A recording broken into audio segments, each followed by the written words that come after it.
I'm Monica, 30 years old, a software engineer. Our family home in Burlington, Vermont, where I lived with my parents, had always been everything to me. I had poured my heart into this place, believing it would forever be my one safe haven. Every wall, every door carried the weight of my efforts and the dreams I nurtured for years. Then at dinner, my mother slammed her fork against the table. The sound cut through the room like a sentence being passed. "You have 48 hours to get your stuff out," she yelled. "That house is your sister's now." My father only nodded, his eyes fixed on his plate. And my sister, who had been living far away in California, barely caring about this home, was suddenly handed everything. I looked around the house, remembering how I had carried its weight, cared for every corner, and kept it standing as a real home. All those sacrifices, all that effort wiped away in a single cruel sentence. The one who gave nothing was rewarded with everything, while I was cast aside, as if I had never belonged. I froze. My heart pounded wildly, the air thick and suffocating. Their words cut like knives, but arguing was pointless. I rose, quietly, went to my room, gripped my phone tightly, and began to plan something they would never see coming. They thought I would just walk away. Wrong. In 48 hours, when my sister stepped inside that house, she would wish she never had. Before we continue, I want to know, what time is it right now, and which city are you watching from? Leave a comment so I can see just how far my story has traveled. The next morning, I woke up in our Burlington home, the weight of my mother's words still heavy. I'd spent years making this house ours, believing it was a shared promise. Living with my parents, I'd taken on their burdens, pouring my heart and savings into every corner. After their financial crash 5 years ago, I stepped up. My software engineering job paid well, so I covered the mortgage, $80,000 over 3 years when they couldn't. I didn't hesitate. This was our home, where I'd grown up, where every memory felt sacred. I still remember the day the bank called, threatening foreclosure. My father sat at the kitchen table, head in his hands, papers scattered. My mother paced, her voice tight with worry. "We're going to lose everything," she said. I couldn't let that happen. I drained my savings, worked overtime, and paid off the loan. The relief on their faces made it worth it, or so I thought. I painted the living room a warm beige, replaced the warped floorboards, and fixed the creaky stairs. Every nail I hammered felt like a promise to keep us together. My sister, though, was a ghost. Living in California, she called maybe twice a year, always too busy with her marketing job. When I mentioned the mortgage, she laughed it off. "That's your thing, Monica," she said once, her voice dripping with dismissal. I sent her photos of the new living room, new curtains, a plush sofa I'd saved, for she didn't reply. I told myself it didn't matter. I was doing this for us, for the family. I'd walk through the house at night, touching the walls I'd painted, feeling like they were mine. But there were cracks beneath the surface. My parents leaned on me more each year. My mother would ask for just a little help with bills, and I'd cover them. My father stopped working after a layoff, and I paid for his car repairs. I didn't mind, at least not then. I thought we were a team. I'd sit in the living room, the one I'd made cozy with throw pillows and a rug, and imagine growing old here, maybe raising my own kids someday. The house wasn't just a building. It was my proof that I could hold things together. Looking back, I missed the signs. My mother's calls to my sister grew longer, her tone softer than with me. My father would mention her life in California, her success, with a pride I never heard for me.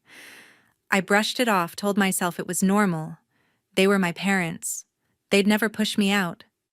But last night's dinner proved me wrong. Their decision to hand the house to my sister wasn't just unfair, it was a slap in the face.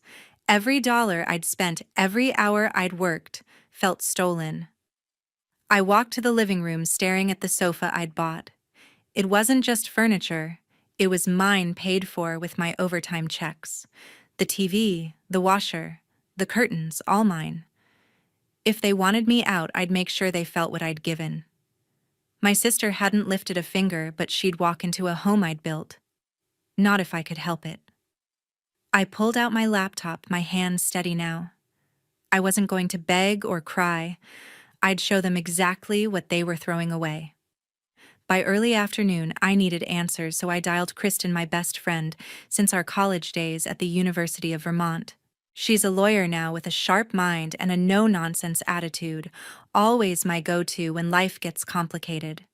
Sitting on my bed, surrounded by the familiar walls of our Burlington family home, I poured out the chaos from last night.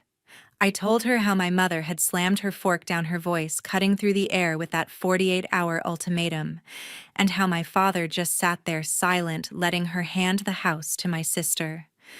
Kristen didn't interrupt, just listened, her calm focus grounding me. "Do you have any legal papers for the house?" she asked, her tone all business. "Anything from your parents or before them?" I mentioned my grandfather who'd owned this place before he passed 2 years ago. I'd always thought it went to my parents after his death. Kristen went quiet for a moment. "Give me an hour," she said. "I'll check something." I spent that hour restless, pacing the hallway, my mind racing.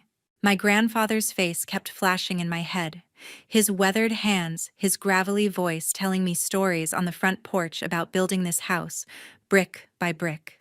He'd look at me, his eyes crinkling, and say, "Monica, this place will always be yours." I'd smiled, thinking it was just his way of making me feel special. Now, I wasn't so sure. I dug through an old box in my closet, pulling out photos of him standing by the oak tree in the yard, his arm around me. The memory stung sharp and raw, knowing my parents had dismissed it all. Kristen called back, her voice tight with urgency. "Monica, you're not going to believe this." She'd reached out to a colleague in estate law and tracked down my grandfather's will at the Chittenden County Clerk's office. My parents had never mentioned it, not once. Kristen read the document over the phone, each word hitting like a hammer. My grandfather had left the house to me alone, not my parents, not my sister. The will was signed, notarized, and filed 3 years before he died, naming me as the sole heir to the Burlington property. I sank onto the bed, my hands trembling. "How did I not know?" I whispered. Kristen's voice turned cold. "Your parents had access to the will. They chose to keep it from you." The truth was a punch to the gut. My father and mother, the people I'd trusted my whole life, had hidden my grandfather's final wish to give my sister the house. I saw it all clearly now, their long phone calls with her, their pride in her California life, their silence about my sacrifices. They'd watched me pour $80,000 into this place, fix every broken piece, and still plan to hand it to someone who hadn't set foot here in years. My chest tightened, a mix of anger and hurt. This wasn't just unfairness. It was a deliberate stab in the back, a betrayal of everything I'd believed about family. I stood up, my jaw clenched, and walked to the kitchen. My grandfather's old coffee mug sat on the counter, a chipped relic I'd kept. Holding it, I remembered his promise, his belief in me. They'd tried to erase that, to rewrite his legacy for their own reasons. Why? Because my sister had a family? Because they thought I'd just accept it? I wasn't sure, but it didn't matter. They'd crossed a line, and I wasn't going to let them win. Kristen broke through my thoughts. "This will is ironclad, Monica," she said. "You have legal rights to the house. We can challenge this." Her words were like a lifeline, pulling me out of the fog. I didn't know exactly what to do yet, but I knew I wasn't walking away. I grabbed a notebook from the drawer, my hands steadier now, and started listing everything I could use: bank statements, receipts, proof of my contributions. Kristen promised to meet me the next morning to map out our options. She mentioned a few legal steps we could take, like filing a claim to enforce the will, but we needed to act fast. My parents thought they'd blindsided me, that I'd pack up and leave. They had no idea what I was capable of. I sat at the table, pen in hand, ready to fight for what was mine. The next morning, I woke early, my notebook still open from last night's planning. My parents were gone, visiting friends in Montpelier, leaving the house quiet. I stood in the living room, staring at the sofa I'd bought with my first big paycheck, a plush gray piece that took months to save for. If I was being forced out, I wasn't leaving my things behind for my sister to claim.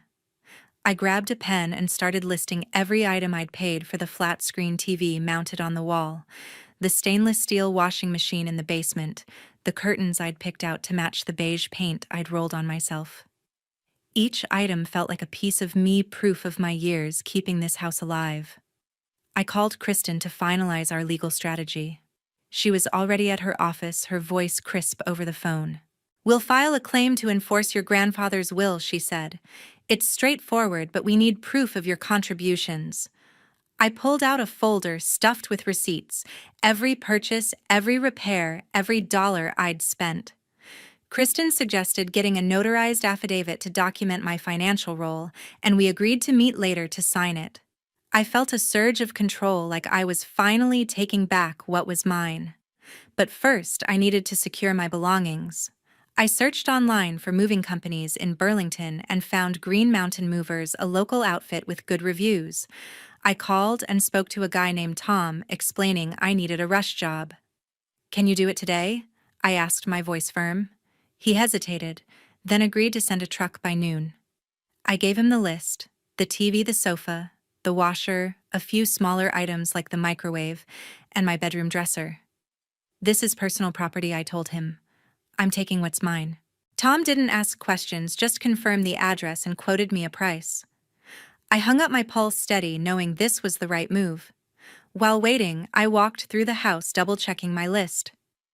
The kitchen table, a hand-me-down from my grandfather, wasn't mine to take, but the chairs were bought last year, after my mother complained about the old ones.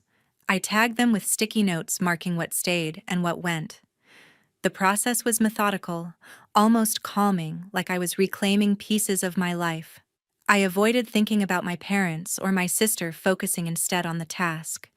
Every item I marked was a reminder this was my work, my money, my home.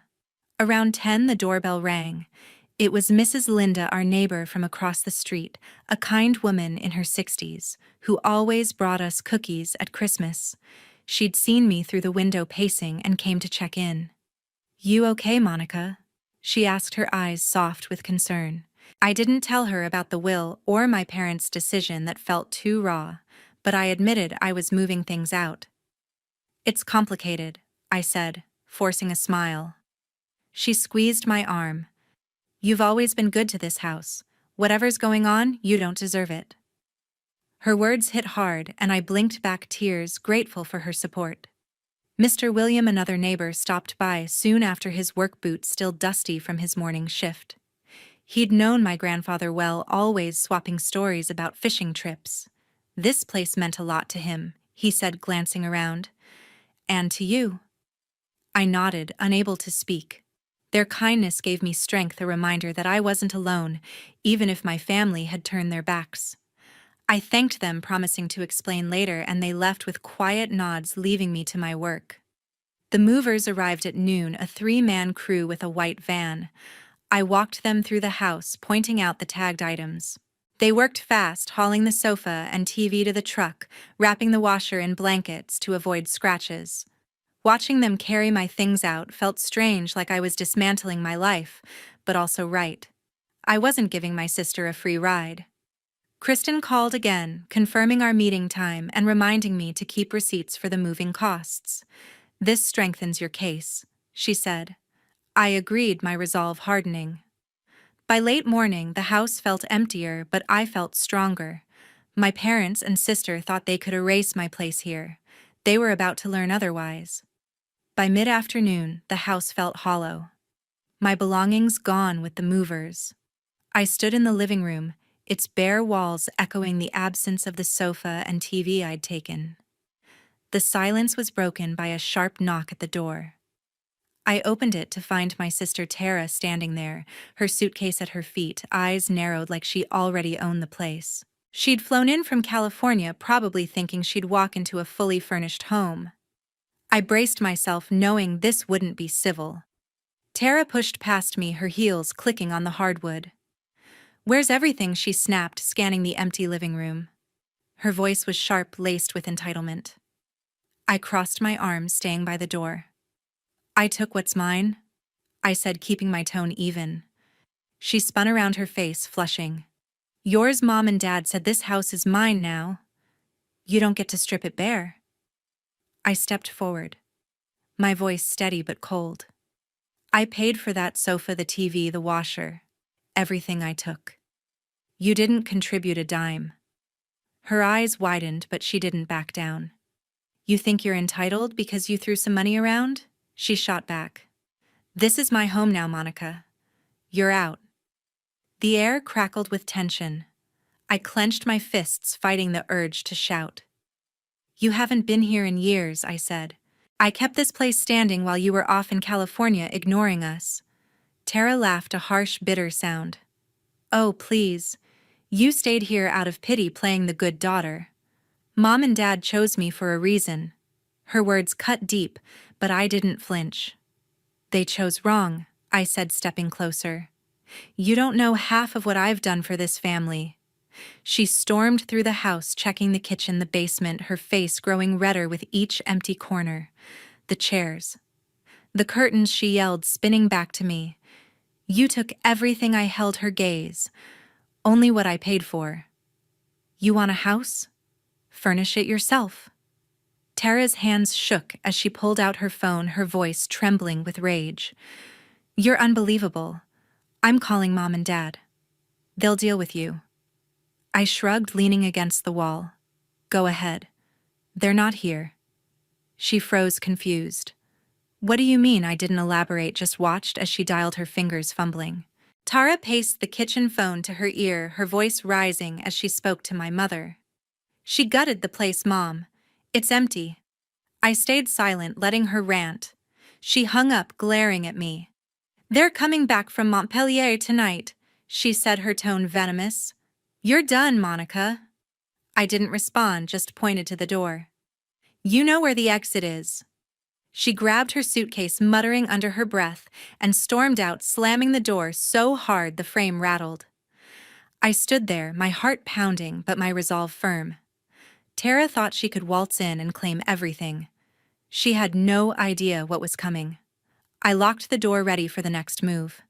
That evening, I was at Kristen's apartment in downtown Burlington, my belongings safely stored in a nearby unit.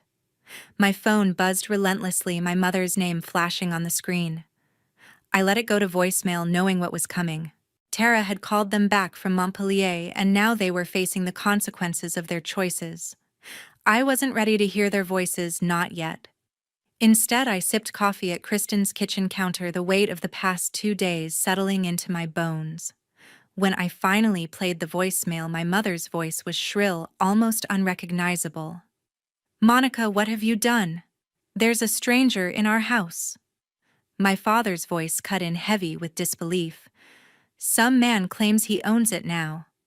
Explain yourself, I didn't call back. The truth was, they'd walked into a reality they'd created. Kristen had worked fast, leveraging my grandfather's will to push a legal claim that exposed their deception. The house had been sold quietly, legally, to a new owner, a local investor who'd jumped at the chance to buy a Burlington property. I hadn't orchestrated the sale, but I'd set the wheels in motion by enforcing my rights. My phone rang again, this time my father. I answered, keeping my voice steady. Dad, I'm not coming back, I said before he could speak. You hid my grandfather's will. You tried to give my home to Tara. He sputtered, his words a mix of anger and shock. We were protecting the family. You can't just... I cut him off. You protected Tara, not me. The will was clear. This is on you. I hung up, my hands trembling but my resolve firm. My mother called next, her tone sharp with accusation. Monica, you're tearing us apart. Come fix this. I took a deep breath, my voice cold. I'm done fixing your mistakes. Talk to Kristen about the will. I ended the call, silencing my phone. Kristen sat across from me, her laptop open, papers spread out. They're panicking. She said, her eyes sharp. The new owner has the deed. They can't undo this. I nodded, staring at my coffee mug. The house I'd fought for, the one I'd poured my life into, was gone, not because I wanted it sold, but because my parents' actions had forced my hand.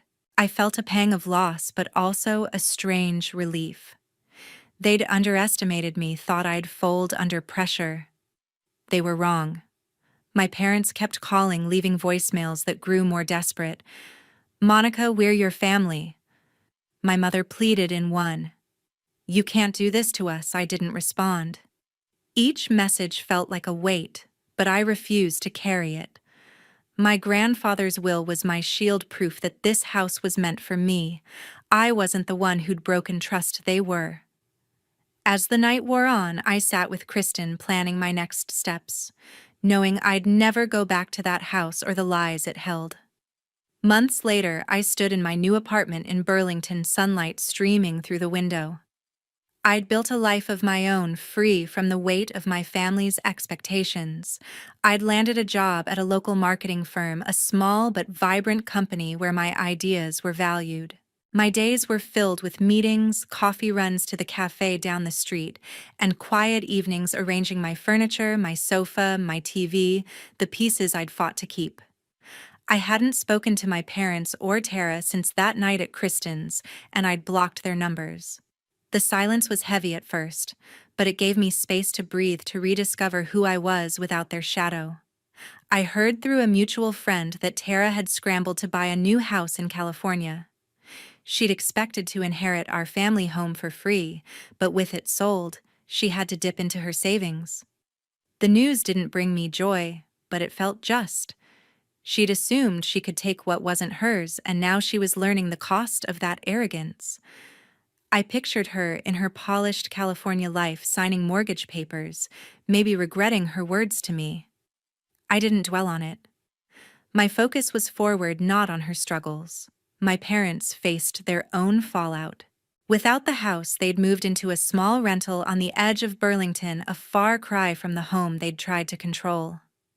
Word spread quickly in our tight-knit community. Neighbors like Mrs. Linda and Mr. William, who'd supported me, didn't hold back their disappointment. My parents' reputation, once solid, crumbled as people learned they'd hidden my grandfather's wishes. They were struggling financially too, with no property to leverage and legal fees piling up from their failed attempts to contest the sale. I didn't know the details, and I didn't want to. Their choices had led them here, and I was done carrying their burden. Kristen became my anchor, checking in regularly, her lawyer instincts still sharp. She'd finalized the legal proceedings, ensuring the sale stood and my rights were protected. Over coffee one day, she grinned and said, "You're stronger than they ever gave you credit for." I smiled back, feeling the truth of it. I'd spent years undervaluing myself, pouring everything into a house I thought defined me. But this ordeal taught me something deeper. My worth wasn't tied to that place or their approval. It was in my ability to stand up, to draw a line, to choose myself. Setting boundaries was the hardest lesson. Cutting contact wasn't about anger, it was about protecting my peace. I'd given too much too long, trying to please a family that didn't see me. Now I knew better. I walked through Burlington's streets, past the lakefront, feeling lighter. The life I was building wasn't perfect, but it was mine, built on my terms.